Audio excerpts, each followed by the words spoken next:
আসসালামু আলাইকুম এভরিওয়ান, কেমন আছেন?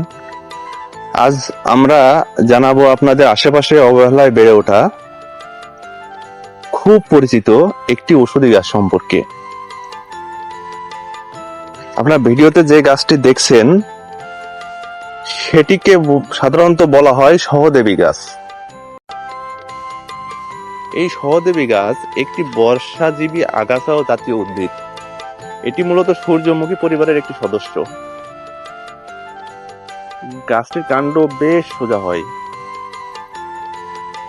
এবং মাথায় হালকা হালকা বেগুনি রঙের ফুল হয়। এই গাছটি প্রাকৃতিকভাবে নিজে নিজেই জন্মায়, সাধারণত রাস্তার পাশে, পরিত্যক্ত জমি, ফসলের মাঠে কিংবা বনের ধারে। এটি প্রচুর পরিমাণে দেখা যায়। বাংলাদেশ, ভারত সহ এশিয়ার বিভিন্ন দেশে এই গাছগুলো দেখা যায়। এটি মূলত একটি ওষুধি গাছ। এটার প্রয়োজনীয়তা অনেক বেশি। আমরা আসলে এই গাছ সম্পর্কে অনেকেই জানি না,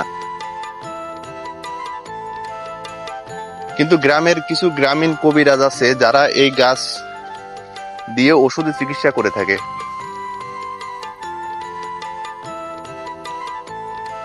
যেমন আমাদের জ্বর, ঠান্ডা, কাশি, এইগুলো নিরাময় হয় এই গাছ দ্বারা। এই গাছের পাতার রস হালকা জ্বর, পুরানো সর্দি ভালো করতে উপকারী ভূমিকা পালন করে। যদি আপনার জ্বর হয়, ঠান্ডা, কাশি হয়, তাহলে এর পাতা হালকা বেটে রস করে আপনি খাবেন।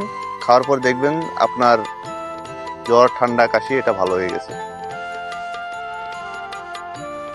এটা ত্বকের যত্নে খুব উপকার। খোস পচড়া, চুলকানি, যে কোনো ছোটখাটো ক্ষত স্থানে এর পাতা বেটে লাগালে দ্রুত আরাম পাওয়া যায়। ব্যথা, শরীরের কোনো অংশে মচকে গেলে, ফুলে গেলে এই গাছের প্রলেপ ব্যবহার করা হয়।